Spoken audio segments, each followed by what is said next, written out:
Bueno, como decía, muchas gracias por venir a esta segunda sesión del ciclo Género, Política, Ciudadanía. Si recordáis, las personas que estuvisteis aquí en la sesión anterior, comenzábamos hablando de Tres Guineas, de Virginia Woolf, un libro que ella escribe en el año 1938 y donde, entre otras cosas, defiende el derecho de las mujeres a la educación y a la educación superior. Ella lo que dice, de manera muy sintética, es que el hecho de que las mujeres accedan a la educación superior no es solamente el acceso a una formación y a un título, es el acceso a instalaciones deportivas, a eventos culturales, a redes de contactos, a viajes de estudios. Es decir, no es acceder a la educación, es acceder a la vida, a una vida más amplia y más rica. ¿Qué sucede cuando, en la medida en que las mujeres entran en espacios donde no han estado históricamente, como partidos políticos, como universidades, el mundo laboral, qué sucede cuando se producen pautas de discriminación y violencia? Introducir la perspectiva de género nos facilita poder hacer un análisis de esas relaciones de poder desigual entre hombres y mujeres. Nos permite idear estrategias de resistencia y nos permite llevar a cabo medidas transformadoras de esas organizaciones. Pero a veces el enfoque de género no es suficiente, no es lo suficientemente rico, no es lo suficientemente complejo. Y aquí es donde entran en juego los enfoques interseccionales, que se empiezan a gestar, sobre todo en el ámbito anglosajón, a partir de finales de los años 70. El concepto de interseccionalidad es ese concepto que nos viene a llamar la atención sobre el cruce de distintas variables de potencial discriminación o de potencial opresión, como puede ser género y raza, o edad, religión, identidad de género y sexual, etcétera, etcétera. El concepto de interseccionalidad, que como digo, se desarrolla sobre todo en el contexto anglosajón, es un concepto muy plástico, es un concepto casi tangible, ¿no? Por ejemplo, María Lugones habla de urdimbre, la idea de urdimbre, la idea de tapiz, la idea de mezcla. Patricia Hill Collins habla de los sistemas múltiples de opresión. Kimberly Crenshaw habla mucho de la encrucijada, ¿no? Del cruce de caminos, del cruce de variables de discriminación. Bueno, podríamos poner distintos ejemplos que hacen alusión a lo mismo, ¿no? Al cruce, a la intersección, al efecto multiplicador de que haya más de una variable de potencial discriminación. Y esto es de lo que nos va a hablar la invitada de hoy, la ponente de hoy, que es Bruna Cristina Giacchetto. Ella es doctorada por la Universidad de Brasilia y en los últimos tiempos ha tenido una maravillosa beca postdoctoral, que es la beca Marie Curie, en la Universidad Complutense de Madrid, donde ha desarrollado una extensa investigación sobre violencia y discriminación en términos de género y raza en la Universidad Española. Ella acaba de ser reconocida en el mes de marzo con el premio Emma Goldman, que es también algo que merece felicitación, por supuesto. Y bueno, pues es un lujo tenerla porque más allá de los ámbitos anglosajones no es tan frecuente encontrar especialistas que nos hablen en estos términos de interseccionalidad, de cruce de distintas discriminaciones y de sus implicaciones. Así que te damos las gracias por estar aquí hoy y a partir de aquí te dejo la palabra. Pues muchas gracias, Silvia, por la invitación y por la oportunidad de hablar, de presentar mis pensamientos, de compartir con vosotras y vosotros algunas de las cosas que estoy pensando y bueno, por toda la gestión del viaje y que ha sido siempre muy amable y muy agradable. También muchas gracias a las personas presentes. Ya sabemos que esta época del año estamos todos y todas agobiadas con muchas cosas que finalizar, fiestas, familias, y así que ya sé que supone un esfuerzo venir y estoy segura de que tendremos una sección muy productiva, muy interesante. Mi idea es como que empecemos un debate, ¿no? Entonces, como decía Silvia, lo que voy a presentar hoy es parte de una investigación sobre el acoso sexual en universidades públicas europeas españolas específicamente, teniendo en cuenta la interseccionalidad de género y raza. Pero me pareció importante hacer un poco, alejarme un poco de este tema tan específico y entender un poco cómo la Unión Europea en sus políticas de igualdad, tanto de género como raciales, piensa el tema de igualdad, ¿no? Y entonces es un poco de mi propuesta aquí. Y no lo podría hacer sin antes pensar cuál es mi propia, o a lo largo de la investigación más bien, he ido definiendo un poco más cuál es mi visión sobre cuál es el origen y la naturaleza de estas desigualdades en la educación superior y en la investigación, ¿no? Los espacios de producción del conocimiento. Y eso es lo que os propongo hoy hablar un poco, ¿no? Incluso con propuestas. Luego hablaremos de problemas y luego hablaremos también un poco de cómo podemos entender estos problemas. Empiezo por compartir una citación de este señor, Gustave Le Bon. No es muy agradable y es un poco larga, pero yo creo que merecerá la pena, ¿vale? Para empezar. En las razas más inteligentes existe un gran número de mujeres cuyos cerebros se aproximan más por su tamaño a los de los gorilas que a los cerebros masculinos más desarrollados. Esta inferioridad es tan evidente que nadie puede ponerla en duda ni por un instante. Todos los psicólogos que han estudiado la inteligencia de las mujeres reconocen hoy que representan las formas más inferiores de la evolución humana y que están más próximas a los niños y a los salvajes que al hombre adulto y civilizado. Destacan por su volubilidad, inconstancia, ausencia de reflexión y de lógica e incapacidad de razonar. Sin duda, existen algunas mujeres distinguidas muy superiores al hombre medio, pero son tan excepcionales como el nacimiento de cualquier monstruosidad, como por ejemplo un gorila con dos cabezas. Muy poético, ¿no? Por supuesto, este señor, no sé si igual algunas personas lo conocen, pero este señor fue un psicólogo, un antropólogo, bueno, muchas cosas, y influenció sus ideas, influenciaron autores como Freud, como Jung o como Adorno, ¿no? Entonces, más allá de que hoy no se considera esta parte de su trabajo, pero sí que tuvo una influencia, no es una persona que tuvo una obra que no se leyó. Pero claro, mi objetivo en poner esta citación es pensar un poco cómo la academia, la institución de la Academia Europea desarrolla ideas sobre diferencia sexual y diferencia racial durante los siglos XVIII, XIX y hasta el principios del siglo XX. Y ahora me temo que estamos volviendo un poco, ¿no? Estaba más mal visto y ahora volvemos un poco a producir ciencia, se reconoce, se financia con algunos sesgos, pero bueno, no vamos a entrar mucho específicamente en eso. Pero también me quedo imaginando, este señor se me viera aquí hoy hablando, embarazada, una mujer racializada, es todo lo que dice que como esta no puede pensar, ¿no? Entonces también es mi venganza un poco. Entonces, bueno, para volver a mi argumento, que como Le Bon, pensadores canónicos de la Academia Europea y que luego se hacen canónicos por todo el mundo, como Kant, Hegel, Linneo, Galton, contribuyeron no solo a construir valores que tenemos incorporados en los tratados de Unión Europea, como libertad, como autodeterminación, también principios que valoramos como la educación para la emancipación o algunos métodos científicos como la observación sistemática y la clasificación.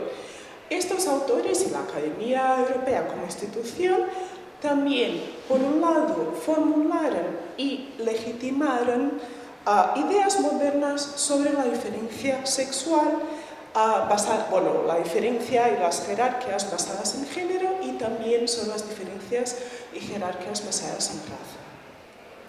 Y por otro lado, o a la vez, establecieron las capacidades intelectuales como una dimensión clave de estas diferencias.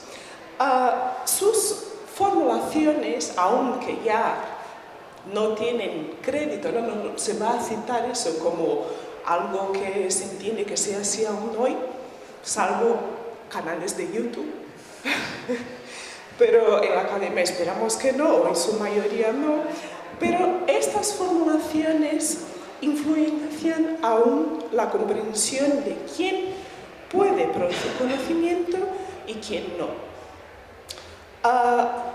Estas ideas sobre las capacidades intelectuales están vinculadas a qué tipo de trabajo se considera adecuado para cada grupo de personas. Entonces tenemos el trabajo intelectual, político y de gestión asociado a los hombres blancos, como decir, al hombre adulto y civilizado, que sería el que tiene estas capacidades mentales y morales, además, digamos, también. A los hombres blancos europeos, ¿no? A los hombres civilizados. El trabajo de cuidados está atribuido a las mujeres, pero también con una segmentación racial. Y el trabajo sucio, peligroso, degradante, precarizado a las personas racializadas. Y eso lo vemos aún, por ejemplo, si pensamos aún en un contexto europeo, un gobierno progresista como el que tenemos ahora en Europa, pero en que el trabajo de personas inmigrantes está pensado para el trabajo de cuidados, y la agricultura, que son sectores altamente precarizados, ¿no? Y además no hay, por ejemplo, una política para que estas personas accedan, por ejemplo, a la educación superior o hagan carreras académicas. Y ahí tenemos un reflejo de nuestras desigualdades.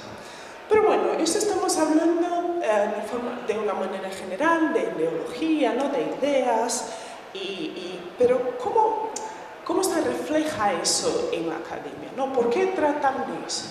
Mi propuesta es que estas ideas no son solo ideas del pasado, que son ideas que contribuyen o que influencian, que son determinantes en las desigualdades que observamos hoy. No os voy a agobiar con un montón de estadísticas, pero sí quería muy rápidamente hablar de unos números sobre las desigualdades en el contexto europeo, en el contexto académico. Entonces, las mujeres están infrarrepresentadas como estudiantes de doctorado en los cursos de ingenierías, matemáticas y estadísticas y ciencias físicas. Y además, muchas veces escuchamos, pero con el tiempo estas desigualdades van a desaparecer. No es lo que vemos. De hecho, están aumentando. Estas alumnas, por ejemplo, estas que están ahí en la imagen, están aumentando desde el 2018. Y, por ejemplo, pensando en esta idea del hombre como el gestor, tenemos la contrapartida práctica, o lo observamos empíricamente, en que en el 2022 las mujeres representaban un 44% del personal académico en la Unión Europea, pero solo ocupaban el 30% de los cargos de responsabilidad. Y aquí tenemos que hacer una diferenciación, porque estas mujeres son principalmente mujeres blancas nacionales, no son mujeres inmigrantes. Aunque no hay datos sobre la discriminación o desglosados por origen racial o étnico o nacionalidad en el espacio europeo, hay una gran dificultad de recopilación de datos, incluso con legal, hay barreras legales para hacerlo, pero parte de mi investigación en las universidades españolas ha sido medir un poco la extensión de la discriminación racial, y en mi investigación he encontrado que entre las personas racializadas de origen inmigrante, o al menos uno de los padres de origen no extranjero, el 57% ha sufrido discriminación racial en el contexto de las universidades. Y también tenemos estudios en distintos países europeos que van a indicar que las personas racializadas enfrentan dificultades para acceder a las universidades debido a múltiples factores como segregación escolar en la educación secundaria, que es muy evidente, muy contundente en España, en otros países también, o políticas migratorias que los hijos de migrantes que siguen no tienen nacionalidad, tienen que pagar más por la educación superior, o discriminación en la propia educación secundaria, incluso en el contexto universitario. Hay muchas barreras a la entrada, a la continuidad y a la progresión profesional. Entonces mi propuesta, ahora para unir la citación poética del señor Le Bon con este cuadro de desigualdad, mi argumento es que las desigualdades en la educación superior y la investigación no son aleatorias o hechos fortuitos y lamentables, sino que son el resultado de procesos de construcción de la diferencia sexual y racial como ideología y como prácticas. A este problema es lo que buscan responder las políticas europeas de igualdad racial y de género en este ámbito, ¿no?, de la igualdad. Por lo tanto, para hacer una pequeña síntesis de lo que venías diciendo, ¿quién produce conocimiento? ¿Quién es productor de conocimiento? ¿Quién se considera únicamente objeto de conocimiento? ¿Y qué tipo de conocimiento se produce? Y a partir de aquí damos un paso más o un paso diferente, ¿no?, por decirlo así, para hablar de políticas europeas que también producen sujetos determinados, ¿no? Sí, entonces mi idea era traer un poco cómo yo al menos entiendo, bueno, no solo yo, ¿no?, como desde otras autoras, algunas tenemos los libros ahí y algunas que voy a proponer también. Hemos hecho aquí una mesita que es un híbrido entre mesa de recomendaciones y altar pagano, ¿no? Sí. Por si alguien luego quiere echar un vistazo por ahí. Nuestra mesa subversiva. Y entonces, pensemos entonces cómo la Unión Europea entiende estos problemas y cómo intenta responder a ellos, ¿no? Eso es como solo un esquema para que me podáis seguir, pero no hace falta que hagáis mucho más. Entonces eso, lo que presento ahora es el resultado de un artículo. Al final os presento el título si queréis saber más, pero mi pregunta principal en este artículo fue ¿cómo responde la Unión Europea a dichas desigualdades, ¿no? Y adopto para responderla un enfoque interseccional. Entonces, para volver un poco a lo que decía Silvia al principio, el enfoque interseccional, aunque el concepto de interseccionalidad, el término se generó a finales de 70, pero es algo ya que las mujeres racializadas o grupos que sufren discriminación múltiple combinada ya tenían prácticas, no tenían nombre, tenían a veces otros nombres o no lo nombraban directamente. Luego se habla mucho de doble discriminación, discriminación múltiple. Hay distintos nombres, pero fundamentalmente lo que quiere decir es, o lo que buscan enfatizar es que hay distintos sistemas de discriminación y que ellos no funcionan por separado.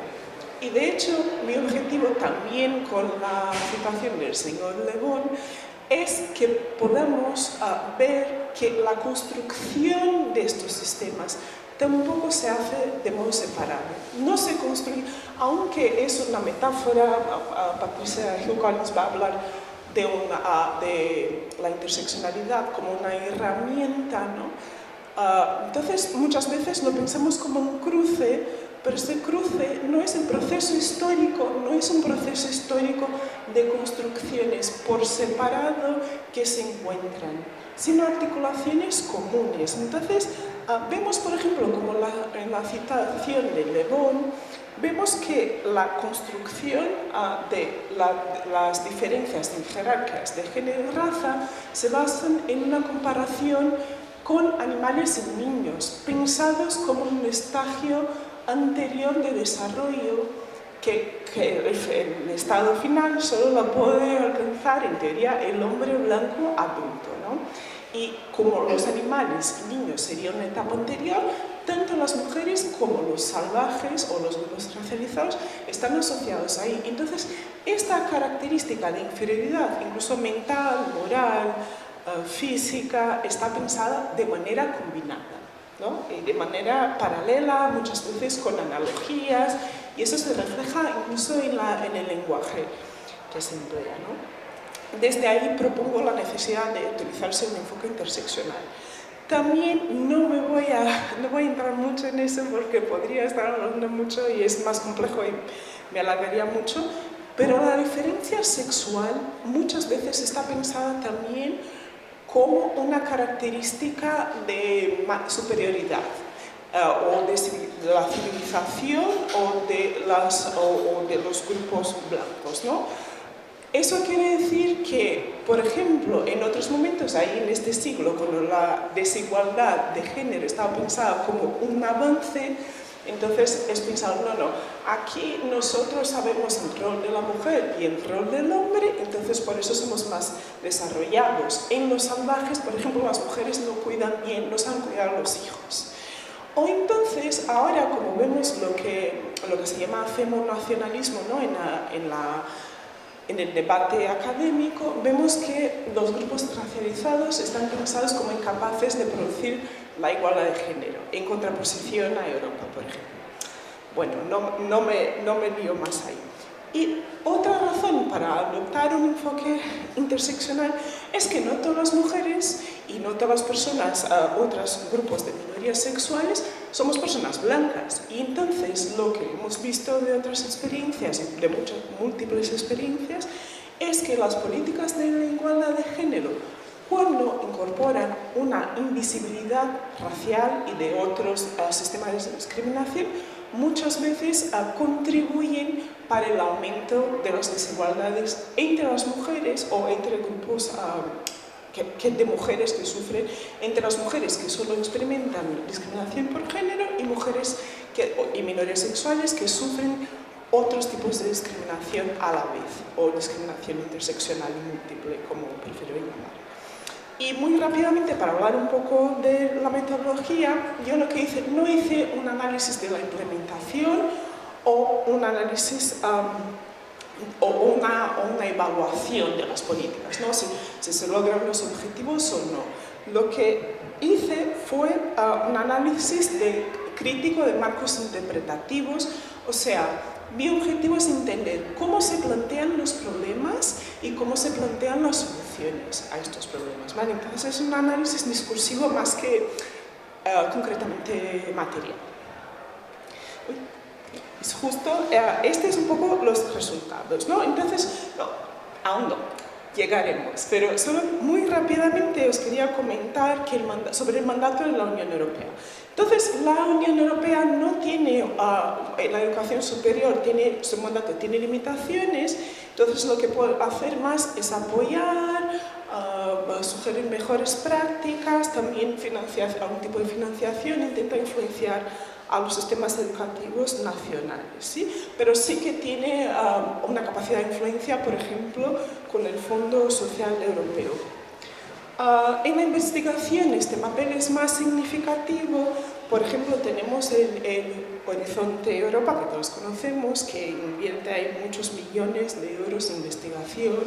Yo creo que es uno de los mayores fondos de investigación en todo el mundo. Y hay, en el ámbito de la igualdad de género, en este sector, no tenemos una directiva específica, pero sí tenemos que el Tratado de Ámsterdam, que está en vigor desde 1999, compromete a la Unión Europea con la igualdad de género en todas las actividades del bloque, o sea, que establece la obligación de la transversalidad de género. Y tenemos la Directiva de la Igualdad Racial, que sí trata específicamente de educación, que es del año 2000, que no trata de igualdad racial, aunque se las llame así, pero prohíbe la discriminación en todos los ámbitos, niveles educativos y también en el mercado laboral, si pensamos también en los empleos en la educación superior, ¿no?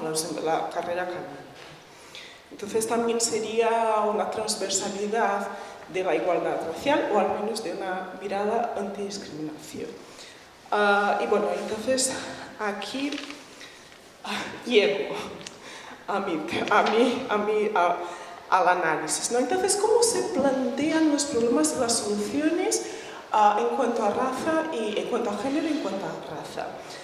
El problema de la desigualdad de género está planteado como un problema cuantitativo, o sea, como un problema de segregación horizontal, en el sentido de que en los distintos sectores hay concentración de hombres o mujeres. Por ejemplo, en las áreas STEM hay pocas mujeres, ¿no? Ingenierías, tecnologías, pocas mujeres.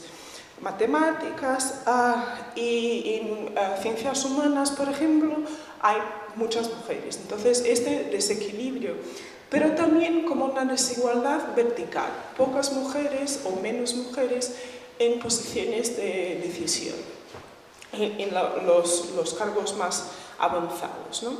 Y también, pero esta desigualdad se propone como una ausencia de mujeres. Es como si simplemente las mujeres no estuvieran ahí. Entonces no vamos a hablar de la discriminación, no vamos a hablar de la violencia de género, solo no están las mujeres. Qué curioso, ¿no? Y entonces, ¿cómo se plantean, qué soluciones se plantean desde ahí? Como paridad, tenemos que promover una paridad, tenemos que promover un equilibrio en la participación y tenemos también, aquí no se plantea como un problema el contenido de la investigación, por ejemplo, la transversalidad de género en la investigación, pero sí se propone como una solución, lo cual es también bastante curioso. Y en temas de raza, ahí tenemos una ausencia, ¿no? Porque ahí es analizar los documentos, aunque la directiva de igualdad racial sí contempla la educación superior, pero las políticas en general. Es importante considerar que no he analizado las políticas de igualdad. He analizado políticas generales de la Unión Europea, por ejemplo, la política de Erasmus, ¿vale? No es como hay políticas específicas de género y esas pueden tener otros contenidos y tener otra comprensión incluso de qué es el problema de la desigualdad de género. Ahí no hay, hasta donde entiendo, no hay políticas específicas de igualdad racial, pero bueno.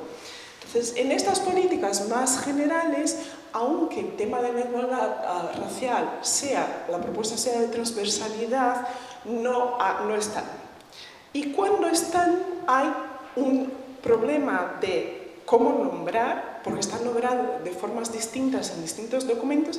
Entonces, el público beneficiario son los inmigrantes, otros son los refugiados, otros son grandes grupos de personas oprimidas o vulnerables o personas con menos oportunidades, que eso es todo y no es nada al final, porque al final estamos hablando de clase, estamos hablando de discapacidad, estamos hablando de discriminación racial, y aquí tenemos otro modo de proponer el problema, que es lo que una profesora que voy a comentar, Filomena Esset, dice que es el marco de la deficiencia. Entonces, en lugar de hablar de discriminación, de estos grupos como los grupos discriminados, se plantean que estos grupos son presentados como carentes de las competencias básicas para la educación superior. Y entonces pasan a ser el problema, ¿no? En lugar de ser el público discriminado. Y ahí tenemos como solución pocas medidas concretas, como formación del profesorado para la diversidad. Se menciona algo de reconocimiento de títulos, y los que tenéis experiencia con títulos obtenidos en el exterior, es una pesadilla la convalidación, porque llevan muchos años. Hay muchas personas con títulos licenciadas en carreras académicas que trabajan, o latinoamericanas que trabajan como limpiadoras, y ahí tenemos de nuevo la idea de división del trabajo, ¿no? Y bueno, cómo las políticas refuerzan estas divisiones. Y no hay ningún tipo de políticas específicas para la investigación, aunque tengamos propuestas, incluso el plan antirracista de la Unión Europea en el 2020 sí que hablaba de colonialismo, esclavitud, pero ya no llegamos a la producción de conocimiento. Y también importante mencionar que las mujeres racializadas y otros grupos que enfrentan discriminación interseccional están totalmente ausentes en estas políticas, simplemente desaparecen. Y bueno, o sea, ¿qué os parece esta política? Pensando en la primera parte de la presentación, ¿os parece suficiente? ¿Os parece que las políticas europeas alcanzan una propuesta realmente transformadora de las desigualdades en estos espacios? Bueno, queda bastante limitado lo que logran, o su comprensión queda bastante limitada en relación con la extensión y naturaleza del problema. Visto el análisis, que desde luego es muy interesante, vamos a ir a una parte propositiva que ha elaborado Bruna, que a mí me parece muy interesante, una propuesta para que los espacios de investigación, para que los espacios de educación superior sean espacios más esperanzadores, ¿no? Y más inclusivos. Volviendo por un momento a Tres Guineas, cuando Virginia Woolf se da cuenta de las discriminaciones que sufren las mujeres en la universidad, llega a plantearse de la manera poética que ella hace siempre, llega a decir, bueno, ¿hay solución para esto? ¿Hay solución para abordar estas discriminaciones? ¿O quizá deberíamos tirar estos edificios y llevarlos a cenizas, hacer un corro y bailar alrededor de esa hoguera? Bueno, no es lo que pensamos la mayor parte del tiempo, ¿verdad? Y por eso nos traes esta propuesta, que es a la que nos gustaría también dedicarle más tiempo, porque es donde también nos abres a caminos de transformación. Sí. Bueno, entonces he pensado, no me gusta mucho lo que estoy viendo, ¿no? Y también os voy a comentar un poco enseguida sobre mis orígenes y mis influencias intelectuales, pero mi objetivo también, al traer un enfoque feminista negro, fue considerar estas que están tratadas y vistas como las que definitivamente no pueden producir conocimiento, que somos las mujeres racializadas, considerar a las propuestas de mujeres racializadas, en este caso mujeres negras, pero hay muchos grupos de mujeres que sufren discriminación interseccional, produciendo propuestas interesantes, mujeres gitanas. Hay una biblioteca gitana, luego os puedo comentar, incluso está una académica española muy interesante. Propuestas incluso fuera de la academia, muchas veces fuera de la academia, que es este espacio. No puedo producir conocimiento, produzcan otros, ¿no? Porque también eso, traer el libro de Patricia Hill Collins, de Black Feminist Thought, que dice, no solo en el espacio académico, ese es el espacio legítimo o legitimado de producción del conocimiento, pero hay otros, ¿no? Pero mi propuesta es considerar cómo las mujeres racializadas, como las autoras que voy a presentar, presentan propuestas políticas e intelectuales alternativas, o sea, recuperarlas como sujetos productores o sujetas productoras de conocimiento y también como agentes políticos, ¿no? Y ahí estoy basada un poco también en la propuesta de Collins, cuando dice que, un poco basada también en la propuesta marxista, ¿no? de la teoría del punto de vista, ¿no? Que somos las personas que sufren opresiones, tienen una visión, lo voy a poner de un modo muy sencillo, ¿no? Pero tienen la capacidad de pensar la opresión o la resistencia, la respuesta a la opresión de una manera más amplia, que eso no solo tiene impacto para estas personas, como para todo el colectivo, y mi propuesta es que tiene también un impacto en la democracia, en la calidad de la democracia. Entonces tenemos aquí a Filomena Eset, que es una profesora que empezó trabajando con el tema de género y raza en los Países Bajos, y luego yo creo que está basada ahora en Estados Unidos. Akubu Emejulu, que es una profesora de Reino Unido, y para volver a mis orígenes, a Nilma Lino Gomes, que lo piensa en el contexto brasileño. Entonces, ¿por qué una autora de Brasil para pensar en Europa? Bueno, yo creo que ahí me explico un poco también, ¿no?, de mi posicionalidad. Mi interés por el tema también está mediado por mi experiencia en la Academia Brasileña. Desde los años 2000 en Brasil tenemos acciones afirmativas o políticas de acciones afirmativas para personas negras, para el acceso y permanencia en las universidades brasileñas y también para personas indígenas, más recientemente personas trans. Entonces, y sí que hay un cambio, no sé si se puede decir aunque sea estructural, pero para mí fue una sorpresa muy negativa llegar a Europa, trabajando en Europa, y esos temas no están establecidos. Entonces me interesé más por las políticas.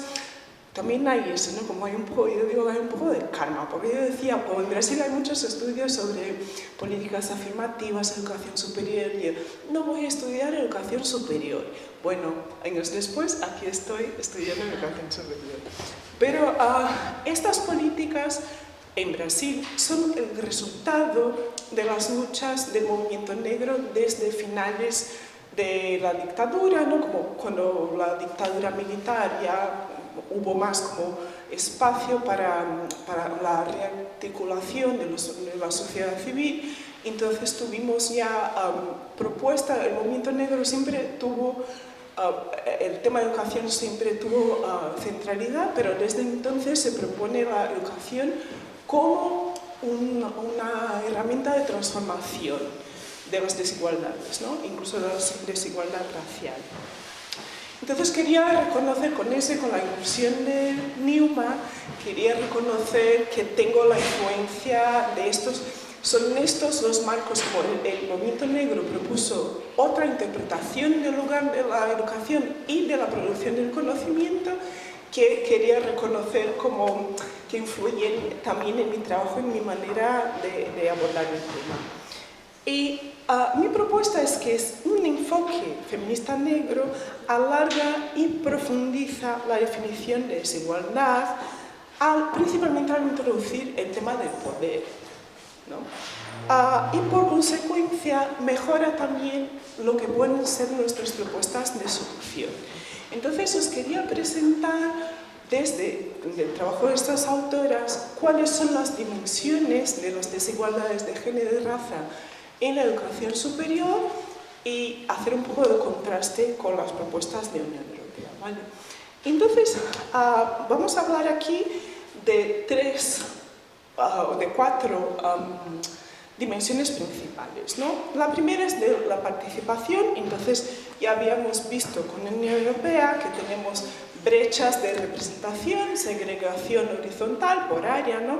Segregación vertical, por progresión profesional, pero el marco feminista negro vamos a tener algo más. Vamos a hablar primero de acceso.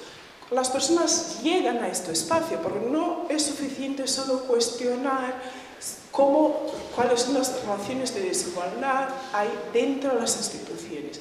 ¿Quién puede acceder a estas instituciones? Y si no podemos acceder, ¿por qué? ¿Cuáles son los mecanismos? Además, vamos a hablar de la segregación, ya sea horizontal o vertical, como resultados de relaciones de poder.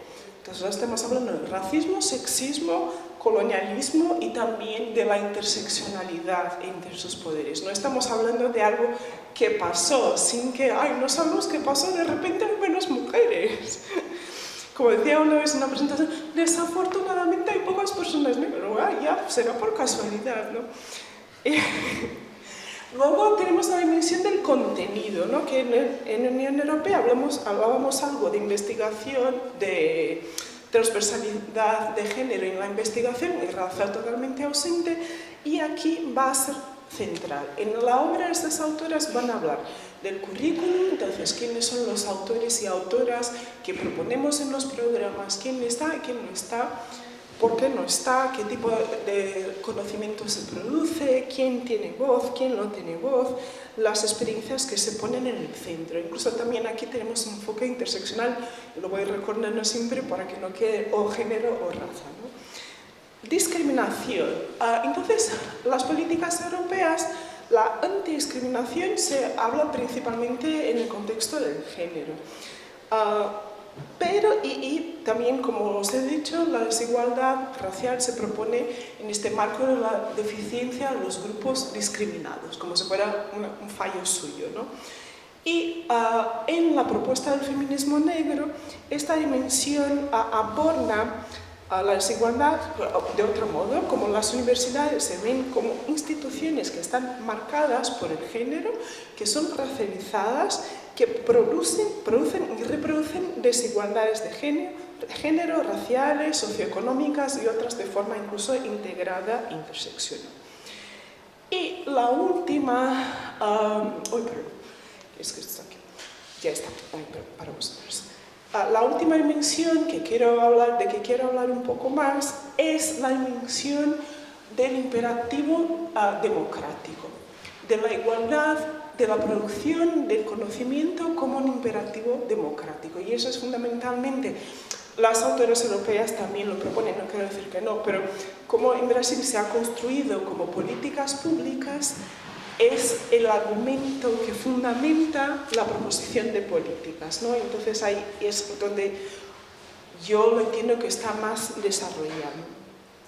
Entonces en las políticas de la Unión Europea se habla de las iniciativas de igualdad como la inclusión son una forma, pero también en este término, inclusión, no se habla de una transformación, sino una inclusión en instituciones como ya existen, como una forma de fortalecer la democracia y conectar las universidades con la sociedad. Pero no se profundiza mucho qué quiere decir eso, tampoco se refleja en la construcción de las políticas. A la vez, en el marco del feminismo negro, la educación superior y la investigación, la producción, el acceso al conocimiento autorizado, legitimado y también la producción de este tipo de conocimiento se entiende como un lugar de construcción de la democracia. Entonces, ¿qué quiere decir eso? Quiere decir que un marco feminista negro, un enfoque feminista negro nos ayuda a entender la educación superior y la investigación de otro modo.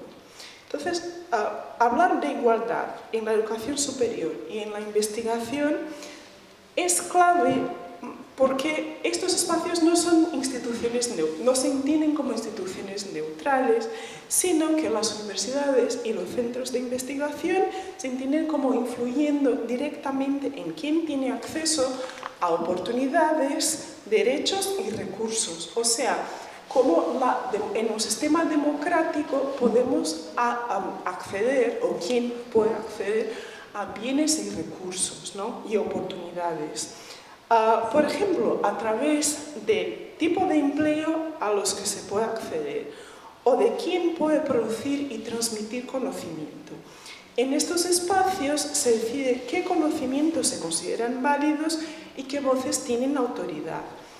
Esto implica que algunas historias, experiencias y formas de entender el mundo se hacen más legítimas, mientras otras se quedan fuera o se silencian. Por eso, el espacio de la educación superior y de la investigación se entiende como espacios de producción del conocimiento y el conocimiento, la participación igualitaria en la producción del conocimiento se entiende como un derecho. Y esto es muy distinto de decir, tenemos que dar oportunidad a todo el mundo. No, ya pasa a ser como una obligación dentro de un sistema democrático. Una forma de que todas las personas pueden tener voz y pueden participar de manera igualitaria, ¿no? Y eso es algo que no está visto aún en las políticas europeas y yo creo que ahí sí se podría profundizar. Y entonces, para terminar, bueno, seguiremos con el debate, pero que la idea es que estos espacios se transformen desde un movimiento consciente de la iniciativa consciente, de las prácticas conscientes, que estas instituciones se puedan convertir en lugares en los que cuestionar las ideas y jerarquías y diferencias sexuales y de género y también de promover mayor igualdad en la sociedad en general. Vamos a dedicar unos minutitos ahora al turno de preguntas por si alguien quiere hacer alguna reflexión o alguna pregunta a Bruna. Preparando esta conversación juntas sí que había algunas ideas que queríamos reforzar, ¿no? A modo de conclusión. Por ejemplo, que como se viene manejando en la literatura sobre estos temas, la idea de que el género no es un corte limpio que divide el mundo necesariamente en dos, ni es el único corte, es decir, que emplear la dimensión de género es fundamental, pero hay enfoques, metodologías más complejas que son las metodologías interseccionales. Una y otra, lo importante y lo que nos gustaría transmitir a lo largo de estas sesiones del ciclo, una y otra lo que hacen es estudiar el poder. Y eso es, al final, lo fundamental, estudiar relaciones de poder, de una manera o de otra. Por otra parte, aunque Bruna se centra en la interacción o la intersección de género y raza, la propuesta de mostraros este enfoque tiene que ver para que la adaptéis a aquellas variables de discriminación que son útiles para vuestro trabajo. Quizá es la religión, quizá es la identidad de género y sexual, quizá es la edad. Eso, bueno, pues es contingente, ¿no? Pero saber aplicar el enfoque es lo interesante. Y ha dicho algo Bruna que me parece también muy interesante reforzarlo, también a modo de conclusión, y es que todo este tipo de enfoques provienen primero de la militancia y luego llegan a la academia. Y por eso es difícil entenderlos, diseccionarlos, acceder a estos análisis sin entender esa simbiosis entre militancia y escritura, entre militancia, experiencia y escritura, ¿no? También, como se dice en esta literatura, como dicen estas autoras, al final lo que nos interesa ver es cómo estas discriminaciones complejas están afectando a determinados cuerpos y a determinadas vidas, ¿no? ¿Vale? En todo caso, van a quedar ahí los libros un ratito por si luego queréis echar un vistazo más. Y si ahora hay alguien que quiera intervenir, que quiera presentar alguna duda, alguna cuestión. Y solo muy rápidamente os dejo aquí, bueno, por si queréis ver el artículo donde están algunos, no todo está ahí, porque claro, luego vamos pensando en otras cosas y bueno, hay ideas que aún no estoy desarrollando, pero parte del análisis está en este artículo que podéis ver en esta revista. Y bueno, también tenéis ahí mi correo por si os contactan. Sí, Javier. Bueno, buenos días, muchísimas gracias por la exposición y sobre todo por la capacidad de síntesis, ¿no? Creo que era muy complicado exponer todo esto en tan poco tiempo. Yo tengo la siguiente duda, hablo desde el desconocimiento, soy jurista, no soy sociólogo ni politólogo. Si bien es cierto que, centrándonos exclusivamente en Europa, más que en Europa, la Unión Europea, ¿no? para concretar, hemos tenido momentos de discriminación manifiesta, y no solamente en el 19, sino hasta hace no muchas décadas. Actualmente, en 2025, no me queda muy claro cuáles son esos focos que se están detectando en la academia. Porque sí que ha habido un cambio sustancial en los últimos, me atrevería a decir, por lo menos 15 años seguro, no sé si incluso un poquito antes. Porque claro, me quedo con una frase que has dicho al final, de que existe el derecho, pero no existe la obligación, me ha parecido entender, de dar cabida, ¿no? De dar lugar a esa variedad. Y a mí eso me genera un conflicto en tanto en cuanto si el derecho ya está garantizado como derecho fundamental en nuestras respectivas constituciones, en la Carta de Derechos Fundamentales de la Unión Europea, ¿hasta qué punto es necesario que exista una obligación explícita? Porque implícitamente ya existe, ¿no? Pero bueno, seguramente haga falta más tiempo para desarrollar, ¿no? Toda tu idea. Entonces, recapitulando, pues si podrías dar algún ejemplo concreto dentro de tu estudio de dónde se está dando esta discriminación actualmente. Muchas gracias. ¿Puedo responder a eso? Sí, vamos, sí, bueno, perfecto. Muchas gracias, Javier. Sí, a mí me encanta trabajar con gente de distintas disciplinas y puntos de vista. Es que yo soy, además de socióloga, soy un poco rebelde, entonces estoy como, la ley no existe si no se aplica. Como yo como miro más desde de las dinámicas sociales, ¿no? Y entonces, tu pregunta me da la oportunidad de hablarle un poco de cómo se abordan los temas, cómo se abordan un poco los temas raciales y de género en la Unión Europea. Y hay otras autoras en el ámbito del género que van a decir que en Europa el género se ha avanzado mucho más, al menos en temas de existir legislación. pero es esta mirada casi como técnica muchas veces, como si fuera un problema técnico, no un problema político, no un problema de intereses y poder. Y a la vez el tema racial es, no hay racismo en Europa, el racismo existe en Estados Unidos, ¿no? en Sudáfrica. Entonces hay esta idea que después, bueno, después de la Segunda Guerra, no hablamos de raza, también porque además hablar de raza, recoger datos raciales, genera racismo. Cuando a las personas racializadas es muy evidente, o también otra versión de este discurso es que el racismo es algo que lo trae la Unión Europea, pero incluso yo no conocía mucho, tampoco hay estudios sobre racismo en España, pero no muchos, ¿no?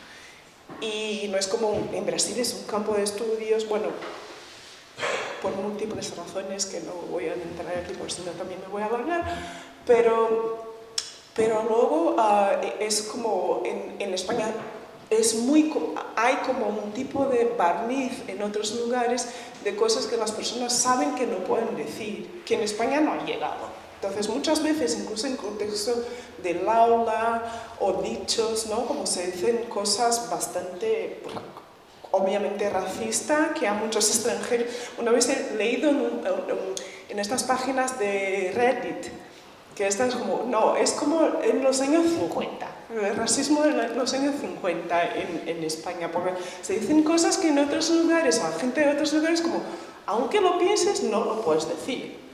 Y aquí sí que está naturalizado, ¿no? También no sé, bueno, también no vamos a decir qué tipo de racismo es mejor o peor, porque no creo que se pueda hacer eso. Pero lo que estoy diciendo es que en Europa en general y en España en específico hay una dificultad de entender las sociedades como el racismo como un problema legítimo. Hay mucho activismo, por eso se aprobó en los 2000 la Directiva de Igualdad Racial, hay mucho activismo de grupos racializados, de grupos de personas roma o romaní, o en España se sigue diciendo gitanas, o de afrodescendientes, que incluso he traído este libro, porque hay un libro que es de Portugal, que se habla de Afro-Europeans, hay una conferencia incluso que se llama así, pero se habla menos del mundo ibérico, y ahí yo creo que es una obra interesante de conocer. Y entonces yo creo que la principal barrera no es jurídica. España, por ejemplo, tiene, aunque la legislación específica de enfrentamiento al racismo está parada hace bastante tiempo en el gobierno de izquierdas, pero para mí es más un tema de cómo se ve la sociedad. Y por supuesto que las herramientas las leyes pueden ser también una herramienta de educación, ¿no? De concienciación, como en el caso del género, pero Europa no se ve como una región racista, aunque se hayan inventado aquí los marcos de diferencia racial y de género, como he dicho, y por eso me pareció tan importante recuperarlos, no como algo, como diferencia, como desigualdades que existen fuera de la Academia Europea y de repente se reproducen ahí, sino como diferencias que también cuentan con una participación muy activa de la Academia Europea en construirlas y ahora una pasividad en desconstruirlas, porque no se entiende como un problema. Entiendo. Muchas gracias. Amparo. Sí, vale. Muchas gracias por la presentación. Son preguntas, son dos reflexiones que me ha hecho también ver tu presentación. Yo doy clases de sociología de género en la facultad con este pensamiento, por ejemplo, en este caso, del espacio de la educación superior. Que tiene que ver con las palabras que están comúnmente utilizadas, como esto que has señalado tú con mucha claridad y mucha importancia, que es la idea de la ausencia, ¿no? Ausencia de mujeres, ausencia de personas gitanas, y que esa ausencia parece que es algo como que ocurre porque sí, ¿no? Quizá cuánto ganaríamos a la hora también de enfocar el marco jurídico, por supuesto el marco de las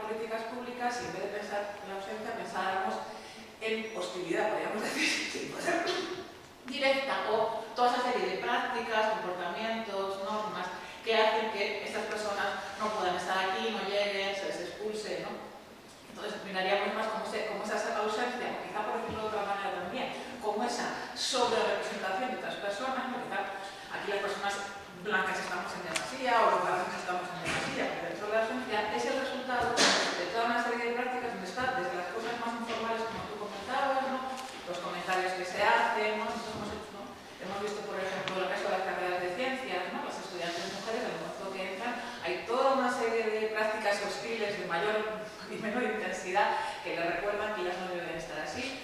Las personas que son de clase trabajadora, que llegan a la universidad, también tienen, lo veamos con mucha claridad en el caso de Oxford y Cambridge, pero también ocurre aquí, las personas racializadas, etcétera, etcétera. Entonces también problematizar o ver esos aspectos que nos explican, ¿no?, que esa ausencia tiene que ser mantenida, tiene que ser con prácticas, como digamos, de hostilidad. Y luego también estaba pensando en esto que comentabas al final, claro, si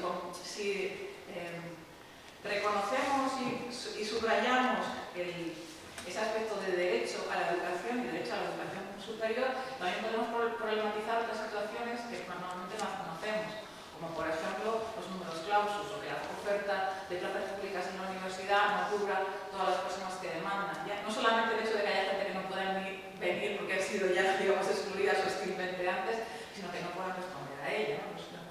Y luego, un último comentario, en conexión con lo que he comentado de la democracia, cuando te oía el otro día también, Silvia, hablar de lo de las Guineas, ¿no?, de Virginia Woolf de la universidad, hay una cosa ahí que me produce cierta tensión, que es, por una parte, entender perfectamente lo que ella dice, ¿no?, la universidad como acceso a oportunidades y a la vida, y por otra parte, también veo el sustrato un poco clasista de, entonces, ¿qué pasa con las vidas que no van a la universidad, como tú bien decías, Pluma, con toda la creación de conocimiento que no va a la universidad, es una vida que no merece ser vivida? Entonces también esa tensión que tenemos que tener, ¿no?, desde un impulso democrático, por una parte, cómo hacer a la vez, ¿no?, que el acceso a la educación superior sea acceso para todo el mundo y no convertir el acceso en un elemento antidemocrático, ¿no?, que nos haga pensar que nuestras vidas académicas, nuestros conocimientos académicos tienen más derecho a ser vividas o de alguna manera mejores que los otros, o que nos dan más, porque deben darnos acceso a posiciones políticas y de gobernanza superiores.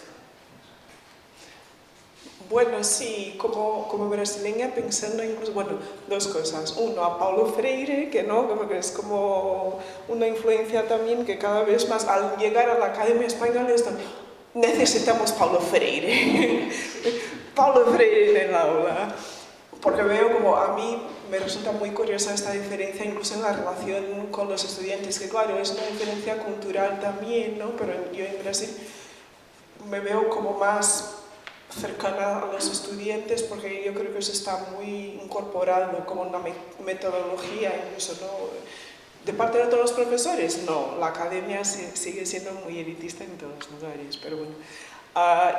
Pero para mí incluso esta relación no es necesariamente personal, pero más cercana, más desde la comprensión de dónde vienen las personas, incorporar sus formas de conocimiento a la educación me parece fundamental.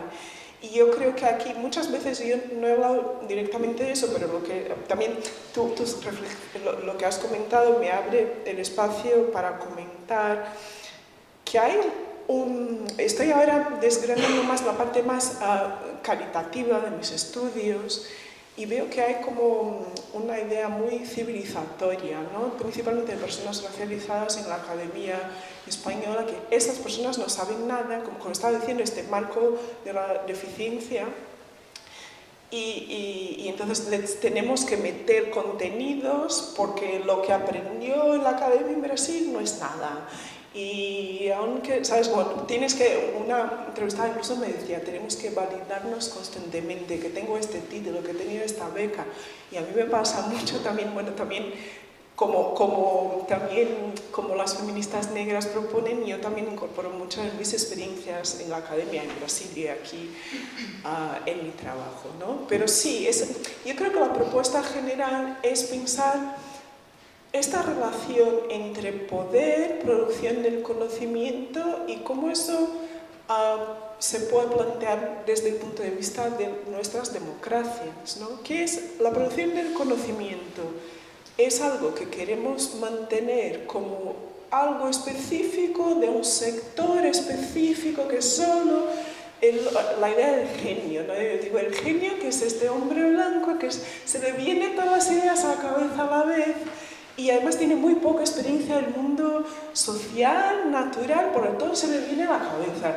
Y los estudiantes llegan a la universidad pensando que es así. Yo tengo malas noticias, tenéis que currar muchísimo y mucho feedback y muchos nos, incluso hay mucho...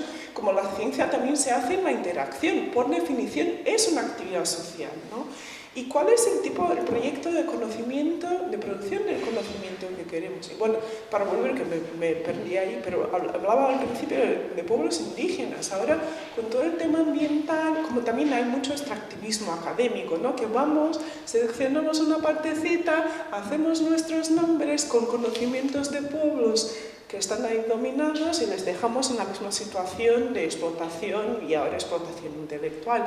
Pero ¿cómo hay una necesidad de reconocer que lo que hemos intentado hacer hasta hoy no son las únicas formas de conocer y a veces siquiera las más adecuadas, ¿no? Y entonces yo creo que es un momento incluso muy interesante de replantear nuestras situaciones con el conocimiento y con producción de conocimiento, democracia y poder.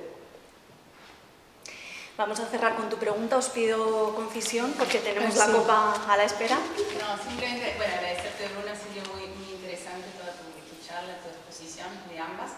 Justo, nosotros somos estudiantes del máster en cooperación y siempre hablamos, una cosa que es muy particular, es que somos 25 más o menos en el aula, en esta institución, de los cuales 4 son varones. Entonces siempre nos llama la atención, y estuvimos hablando mucho en este último módulo de desarrollo, de la interseccionalidad justamente entre migración, porque la mayoría somos migrantes. Bueno, y esto, digamos, muchas de tus cuestiones me fueron resonando, sobre todo en el ámbito de la academia.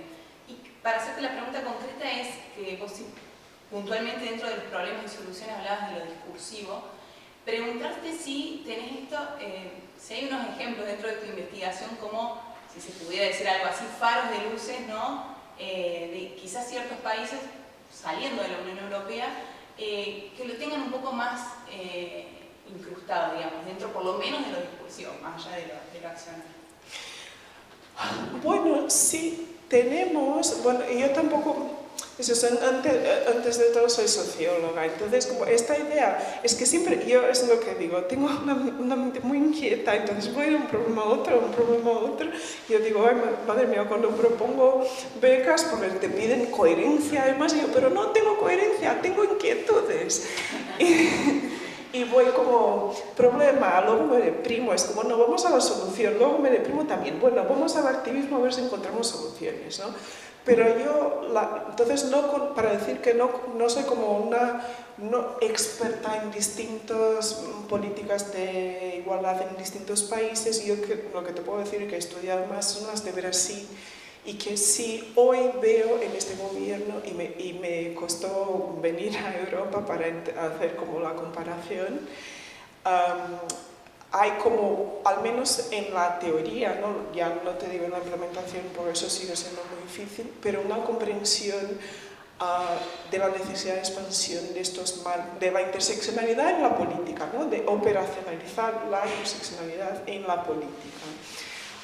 Y además lo que dices también, yo creo que es una cosa muy rápida que se me ha ocurrido ahora, que creo que es importante comentar, que es que el espacio de educación superior europeo, investigación europeos, tienen una demanda creciente por estudiantes de otros países. Entonces tenemos esta contradicción.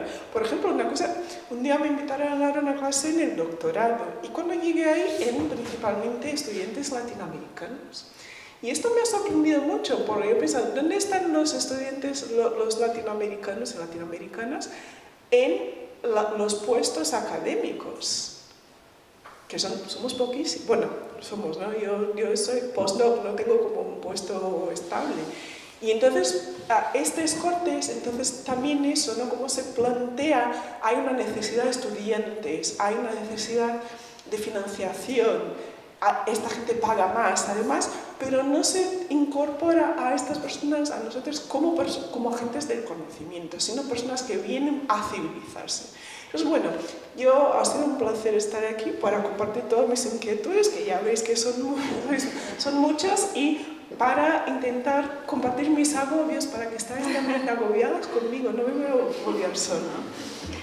Os agradecemos mucho que hayáis podido venir a esta sesión. El 15 de enero a la misma hora vendrá la profesora Amparo Lassén, que está aquí con nosotras hoy. Vamos a hablar de mediaciones digitales en las relaciones de género. Vamos a tener 2 sesiones donde nos vamos a meter en temas digitales, la sesión de Amparo en enero con cómo influye, ¿no?, todo el tema digital en las relaciones entre hombres y mujeres, y la sesión de febrero con Lorena Hernández de la Universidad de Deusto, donde vamos a hablar más específicamente de inteligencia artificial, de sesgos de inteligencia artificial, también en clave de género y en otras claves, así que si podéis, aquí estaremos. Y ahora tenemos la copa de Navidad y por favor un aplauso para todos.